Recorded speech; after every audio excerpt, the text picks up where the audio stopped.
আজকে আমি ভয়কে জয় করেই ফেললাম। এত সাহস আমার, বাপরে বাপ, আমি তো আগে জানতাম না। আমরা আসছি টাঙ্গুয়ার হাওরে, আর এখানকার সবচেয়ে পপুলার একটা জায়গা হচ্ছে এই ওয়াচ টাওয়ার। এই ওয়াচ টাওয়ারের কাছে এসে দেখি আমাদের বড় বোটটা বেঁধে দিল, আর ছোট ছোট বোট গুলো এসে ভিড় করলো আমাদের বোটের চারপাশে। এক একজন তো গান শুনিয়ে আমাদেরকে ইমপ্রেস করানোর চেষ্টা করতেছে যাতে আমরা তাদের বোটে যাই। আর এইদিকে তো আমি ভাই সাঁতার পারি না, কি একটা অবস্থা। এই লাইফ জ্যাকেটই হচ্ছে আমার একমাত্র সম্বল আর ভরসা। সাঁতার না জানলেও আমার গোসল করার ইচ্ছা অনেক, সেজন্য আমি লাইফ জ্যাকেট নিয়ে যাব। আর এদিকে দেখি সাঁতার জানা সত্ত্বেও আমার হাজবেন্ড জ্যাকেট পরতেছে, আমি এদিকে লাইফ জ্যাকেট পরতেছি আমার জীবন বাঁচাতে, আর সে এদিকে ঢং করে শখ করে পড়তেছে। আমরা এখানে ম্যাক্সিমামই সাঁতার জানি না, তাই সবাই এখানে লাইফ জ্যাকেট পরে নিছি কম বেশি। দেখো সবাইকে কি কিউট লাগতেছে, একদম অরেঞ্জ অরেঞ্জ। আমি তো ছোট বোটে নামতেও ভয় পাচ্ছিলাম, মুস্কান ভাবি আমাকে হাত ধরে নামাই নিল বোটের মধ্যে। আমাকে দেখে হয়তো বোঝা যাচ্ছে আমি কি পরিমাণে ভয়ে আছি, তারপরও ইটস ওকে। ভয়কে জয় করতে না পারলে লাইফটা আর এনজয় করলাম কই। এই ছোট ডিঙি নৌকাতে করে এখন যাব আমরা জঙ্গলের মধ্যে। আমাদের বোটটা দেখো দূর থেকে কি সুন্দর লাগতেছে। এদিকে ছোট নৌকাতে আমি একদম নিচে বসে পড়ছি, কারণ নৌকাটা বারবার দুলতেছে, এতই ছোট এই নৌকাগুলো।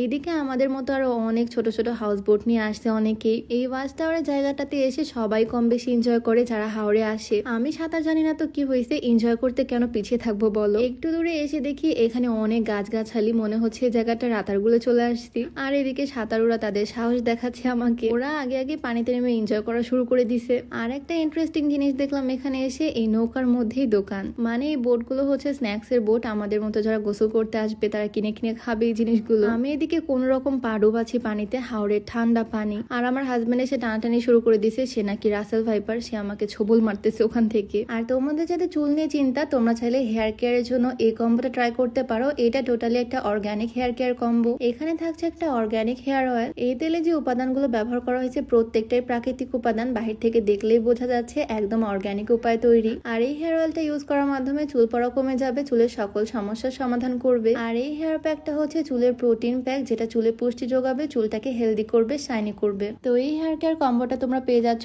নীলা ফ্যাশন কালেকশন ফেসবুক পেজ থেকে একদম ফ্রি ডেলিভারি চার্জে। তাদের পেজটা আমার ডেসক্রিপশনে মেনশন করে দেওয়া থাকবে, চাইলে একদম ফ্রি ডেলিভারিতে তাদের পেজ থেকে এই কম্বোটা অর্ডার করে ফেলতে পারো। আমার তো একা একা সাহস নাই এই হাওড়ের পানিতে ঝাঁপ দেওয়ার, তাই আমি বললাম তুমি এসে আমাকে নিয়ে যাও। মানে পানি আমার অনেক পছন্দ, পানিতে এনজয় করি আমি প্রচুর, বাট পানিতে ভয়ও লাগে যেহেতু আমি সাঁতার পারি না। ও আচ্ছা, আরেকটা কথা, তোমরা অনেকে আমাকে জিজ্ঞেস করছিল এই ঢিলা ঢিলা প্যান্টগুলো আমি কোথা থেকে নিই। এগুলো আমি মনস্টন পেজ থেকে নিই, পেজটা আমি ডেসক্রিপশনে ট্যাগ করে দিব, অনেক কম প্রাইসে এগুলো সেল করে ওই পেজে। যাই হোক, আমি এক নৌকা থেকে আরেক নৌকাতে কোনো রকমে পার হয়ে আসলাম, ভাবিরা সব আরেক নৌকাতে। রুকায়াও কিন্তু বাদ যায়নি, আজকে সবাই মিলে হাওড়ের পানিতে ইচ্ছা মতো এনজয় করব। একদিকে মন চাচ্ছে নামি, আবার ভয়ও পাচ্ছি। আমি ওকে বললাম আমাকে ধরে ধরে নামাই নাও, বাট নিচে নামতে দেখি ঠাই নাই, আর জায়গাটা একদম উপরের দিকে উঠে আসতেছে। মানে আমার প্রচুর পরিমাণে ভয় লাগতেছে নেমেই। এইদিকে মুস্কান ভাবির অবস্থা দেখো, গাছের মধ্যে ঝুলতেছে সে। কিছুক্ষণ আমরা পানিতে হাঁটাহাঁটি করার পর একদম অ্যাডজাস্ট করে নিছি, মানে আর ভয় লাগতেছে না। আমি এই প্রথম হাওড়ের পানিতে গোসল করতেছি, নদীর পানিতে নামছি, পুকুরে নামছি, সুইমিং পুলে নামছি, সমুদ্রেও নামছি, বাট হাওড়ে এই প্রথম।